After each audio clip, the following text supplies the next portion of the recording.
Vous êtes bien à l'écoute de la radio nationale et vous avez fait le bon choix. Il est 7h à Soufourlaye, même heure à Sikasso-Ville. Et c'est l'heure de votre journal. Bonjour et bienvenue.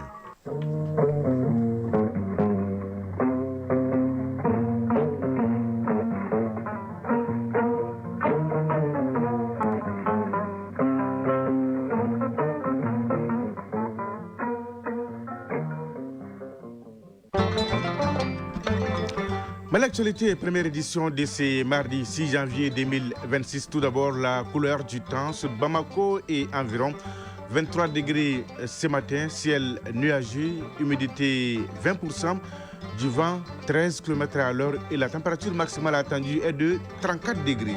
Le journal, Sidiki Dambélé. Mesdames et messieurs, à la une de cette édition, l'audience du nouvel ambassadeur du Mali en Suisse avec le président de la transition hier à Koulouba, Gaussou Cissé, c'est son nom, est venu prendre les conseils et orientations du chef de l'État avant de s'envoler pour la Confédération helvétique où il va défendre les intérêts du Mali. Vous l'entendrez dès le début de ce journal. Un tour de l'actualité dans les deux autres pays de l'AIS. Au Burkina, les chantiers de l'autoroute Bobo-Dioulasso-Ouagadougou avancent bien déjà, constat fait par une équipe qui était sur place hier. Au Niger, on célèbre l'ingéniosité d'un jeune qui a conçu 4 motos électriques. Une vraie prouesse. Nous ferons le point avec nos confrères de Radio Burkina et de Radio Niger. L'actualité internationale à suivre avec Awa Adama Koulibaly en direct avec moi dans ce studio. Bonjour Awa.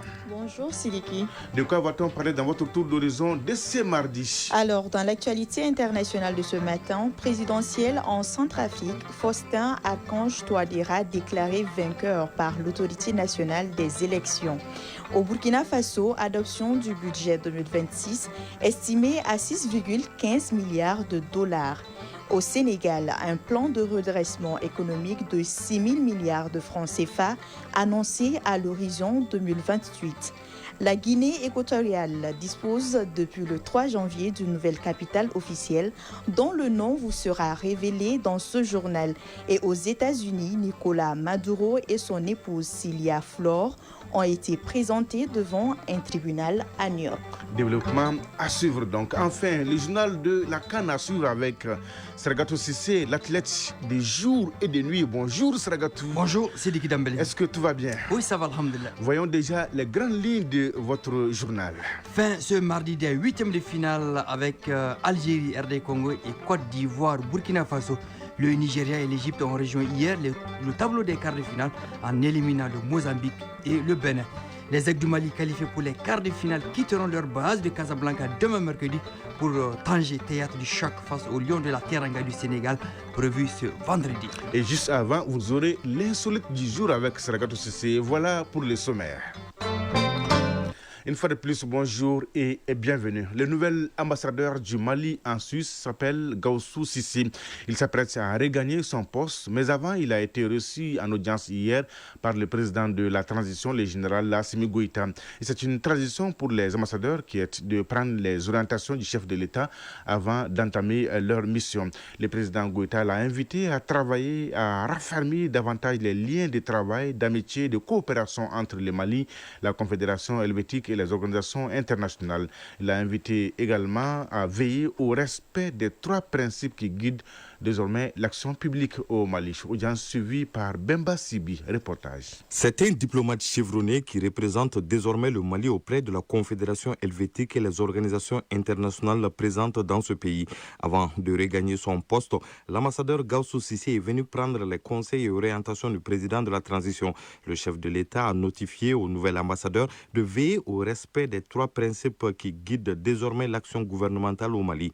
Sékou Gaussou Cissé, nouvel ambassadeur du Mali en Suisse. Notre diplomatie est bâtie dorénavant sur le respect des 3 principes qui sont devenus constitutionnels, la souveraineté, le choix des partenaires et les intérêts des populations maliennes. Et cela à travers 3 perspectives. Une perspective de souveraineté en matière de sécurité, deuxième souveraineté, une souveraineté économique, et puis se retrouver également dans le cadre de la réconciliation nationale. Vous savez que depuis l'année dernière, le Mali s'est réapproprié la réconciliation nationale à travers le dialogue intermalien. Le président de la transition a insisté sur la mise en œuvre de la charte. pour que les Maliens se retrouvent.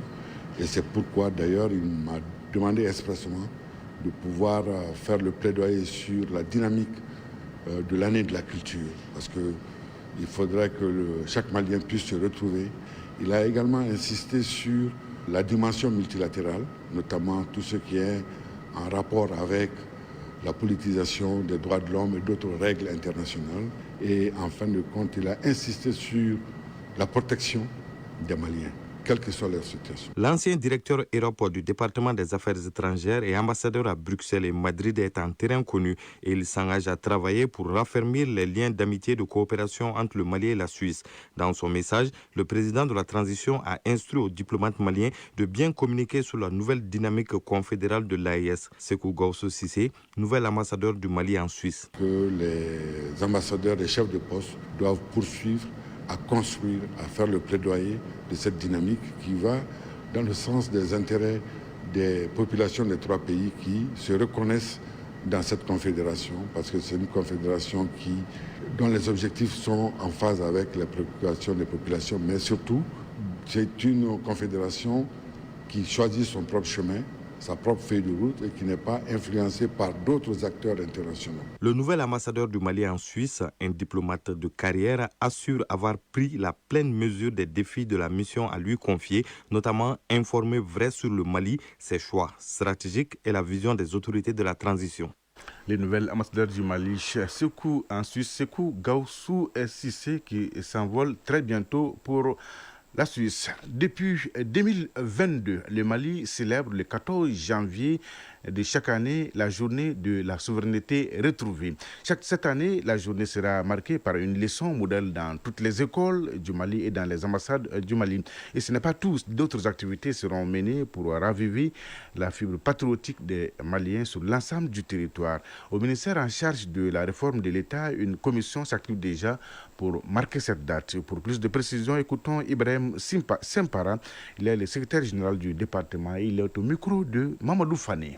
De 2022 à maintenant, chaque année, le 14 janvier, le peuple malien se souvient de cette mobilisation historique et patriotique qui vise à défendre le drapeau national, à défendre les valeurs liées à la souveraineté, à mettre en avant la défense de la patrie et surtout la résilience des populations maliennes pour faire face à l'impérialisme, surtout à l'impérialisme par procuration que nous avons failli vivre en 2022 à travers des organisations pourtant dites africaines. Donc la Journée nationale de la souveraineté retrouvée, pour ce qui concerne l'édition 2026, va être marquée par beaucoup d'activités, dont des activités pleinement exécutées depuis les premières éditions, mais aussi des innovations.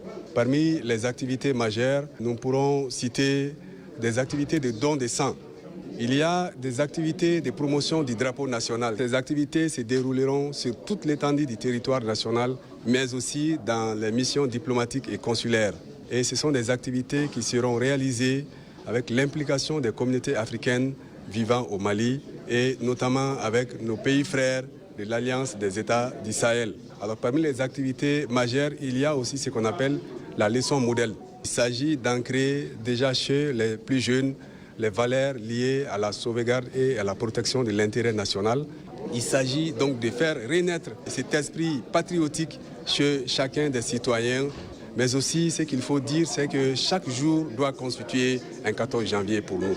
Radio Mali à Sikasso et environ 98.3 MHz en FM. Rendons-nous justement en troisième région avec cette question au centre d'une rencontre paysanne. Comment réussir la transition vers une agriculture durable dans un contexte de défis environnementaux? C'est autour de cette problématique que la coalition des alternatives africaines d'aide et développement, CAD Mali, et son partenaire Oxfam mobilisent les acteurs communautaires et institutionnels. Cela en vue de partager avec eux l'état d'avancement et de l'élaboration de la stratégie nationale de l'agroécologie paysanne et poser les bases d'une appropriation collective de la dite stratégie. Une stratégie au service d'une agriculture durable et de la souveraineté alimentaire au Mali. Ouatem Sikasso, le reportage de Moussokoro Sérémé de notre bureau régional. Depuis 2023, le Mali s'est engagé dans l'élaboration de la stratégie nationale de l'agroécologie paysanne, un processus stratégique porteur d'espoir pour des millions de producteurs, mais dont l'évolution reste encore peu connue des communautés rurales, qui sont pourtant les premières concernées. À travers la rencontre de Sikasso, le CAD Mali, coalition des alternatives africaines d'aide et développement et ses partenaires entendent combler le déficit d'information et renforcer l'implication citoyenne des acteurs afin qu'ils puissent influencer les décisions publiques. Alou Koulibaly, chef de projet CAD Mali. C'est d'informer les communautés sur l'évolution du processus d'élaboration de la stratégie nationale de l'agroécologie et sa transition au Mali. C'est une stratégie qui se porte sur 3 phases.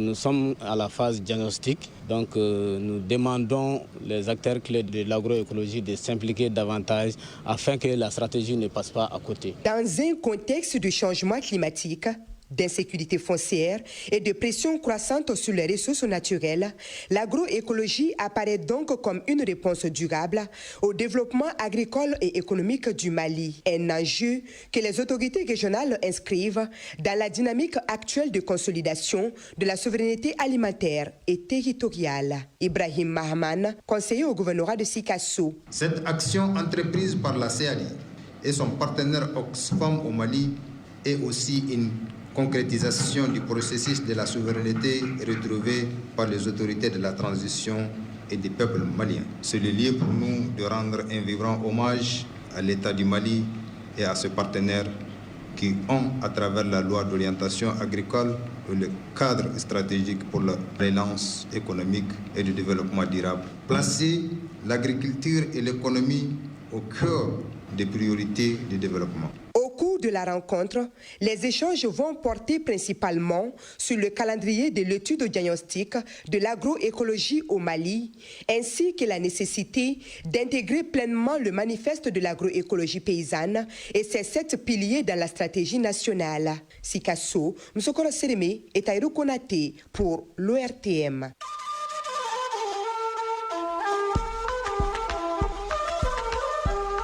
AES, actualité.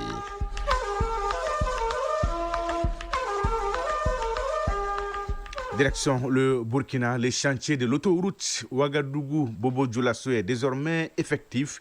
Lancé le 16 décembre dernier par le chef de l'État, le capitaine Ibrahim Traoré, le projet est déjà entré dans sa phase active avec des machines à pied d'œuvre sur le terrain. Le constat est fait par Sanono Sommet de Radio Burkina.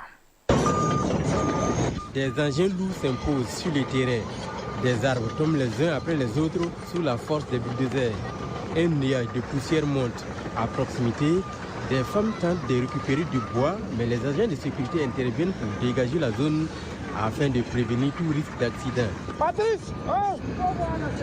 Sur le chantier, l'activité est intense. Les conducteurs des bulldozers sont à la manœuvre. La promesse présidentielle sur la cadence des travaux revient dans les esprits. Le sol reçoit une première transformation. La phase actuelle reste technique. Les travaux s'étendent en zone habitée. Le chef de chantier invite les riverains à rester à l'écart de l'emprise. Des équipes de sécurité veillent au respect des consignes pour garantir des conditions sûres de travail. À Yimdi, à la sortie ouest de la capitale burkinabé, les travaux changent le paysage jour après jour sous le regard admiratif des populations, espérant un jour voir l'autoroute devenir une réalité. Des motos électriques made in Niger, c'est une réalité. Une cérémonie de présentation et d'exposition s'est tenue hier à Niamey, mettant en lumière 4 motos électriques conçues par le jeune ingénieur nigérien Abdul Majidou Moussa. Des engins entièrement adaptés aux réalités locales. L'événement s'est déroulé sous la présidence du ministre de la Communication. Découvrons ensemble cette invention avec Issoufou Al-Badja de Radio Niger.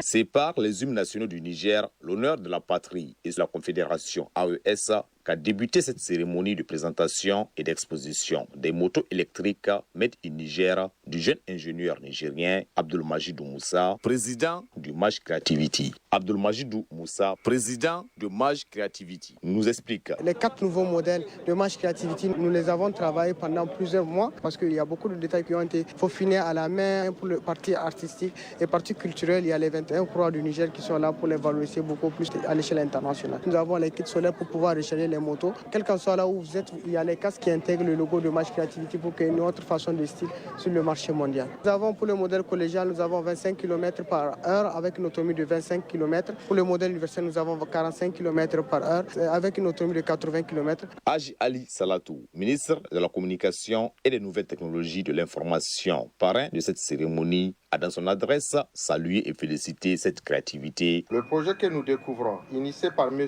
Abdulmajidou Moussa et sa start-up MAJ Creativity, constitue une preuve éclatante que la jeunesse nigérienne est au cœur de la refondation nationale. À seulement 25 ans, ces jeunes innovateurs démontrent sans détour que le Niger dispose du génie et de l'audace nécessaires pour concevoir et industrialiser des solutions de mobilité durable, connectées et à forte valeur ajoutée. A rappelé que ce jeune ingénieur qui s'est perfectionné et professionnalisé dans le domaine de l'électronique au Royaume du Maroc a décidé de servir son pays, surtout dans cette ère de refondation nationale. Et bonjour Awa Adama Koulibaly. Bonjour Sidiki Dambélé. Voyons avec vous l'actualité internationale. On commence par la présidentielle en Centrafrique. Faustin Archange Touadéra déclaré vainqueur. En Centrafrique, l'autorité nationale des élections a annoncé dans la nuit du lundi 5 au mardi 6 janvier les résultats provisoires de la présidentielle du 28 décembre, avec 76,15% des voix dès le premier tour. Le président sortant Faustin Archange Touadéra est déclaré vainqueur. De leur côté, Anicette Georges Dologuélé obtient 14,6% des suffrages et Henri-Marie Dondra 3,19%.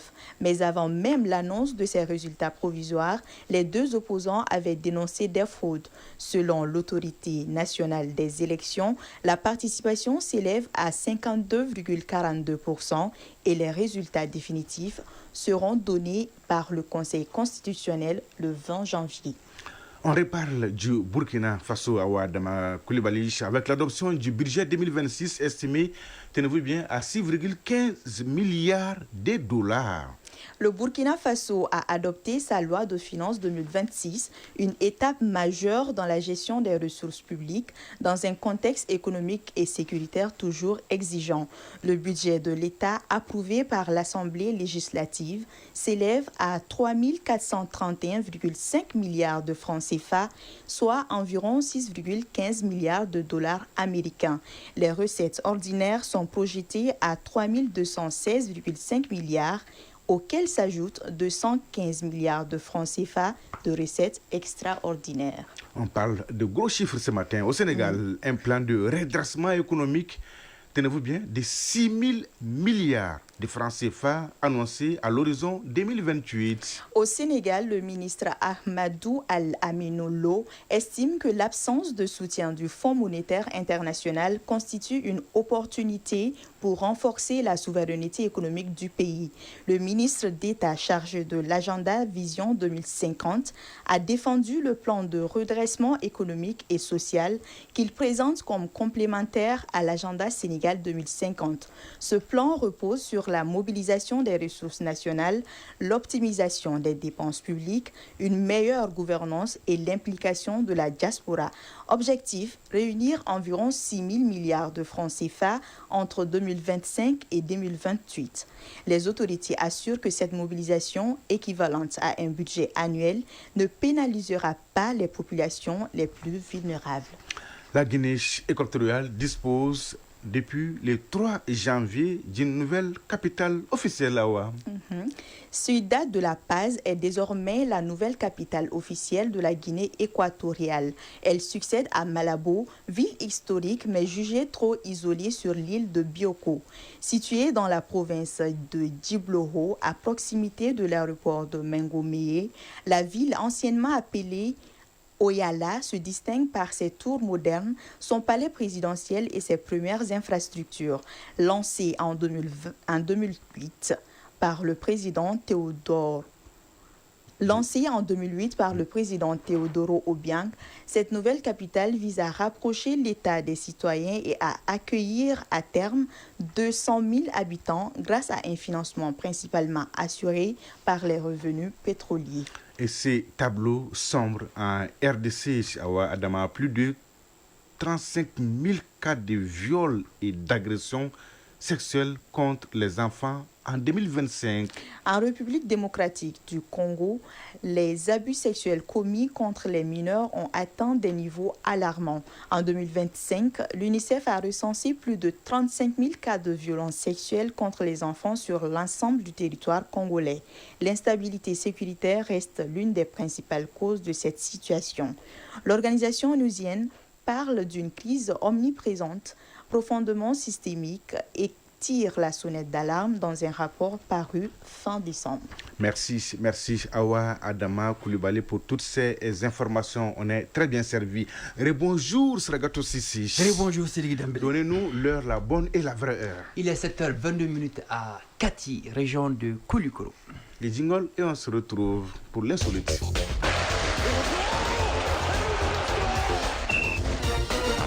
Allô et avant l'heure. Juste l'insolite avant le journal de la Cannes, Sragato Sissi. La scène a eu lieu à Bamako ici, c'était vers les années 80. Alors, imaginez, une équipe régionale effectue le déplacement pour un match de Coupe du Mali de football. Oui, une équipe régionale effectue le déplacement pour un match de Coupe du Mali de football. Une fois au stade, l'équipe, elle refuse de jouer, Sragatou. Racontez-nous toute cette histoire. Que s'est-il donc passé? Alors, nous allons taire le nom de l'équipe régionale et le nom du stade en question. On devine déjà. Elle arrive au stade, c'est-à-dire l'équipe régionale. Les joueurs descendent du minibus affrété et regagnent les vestiaires. C'est normal. L'heure de l'échauffement sonne. Oui. Les visiteurs découvrent le gazon, et cela pour la première fois de leur vie. Ah oui, il n'y avait pas de gazon chez eux. Vous avez deviné. Ils refusent de jouer. Selon nos sources, ils ont déclaré en ces termes: les Bamakois n'ont pas de respect à leur égard. Ah bon? Comment ils leur font jouer sur un terrain plein d'herbe en référence au gazon? Ils auraient dû le désherber. Il a fallu l'intervention d'un ressortissant pour leur expliquer la situation. C'est après qu'ils ont accepté de jouer. Score final, 8-0 pour l'équipe de Bamako.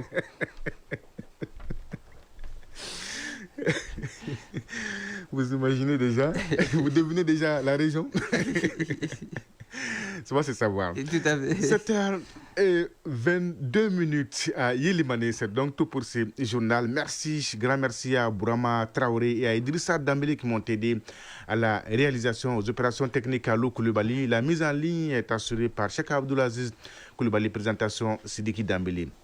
Merci de votre fidélité et de tous vos soutiens, c'est réconfortant.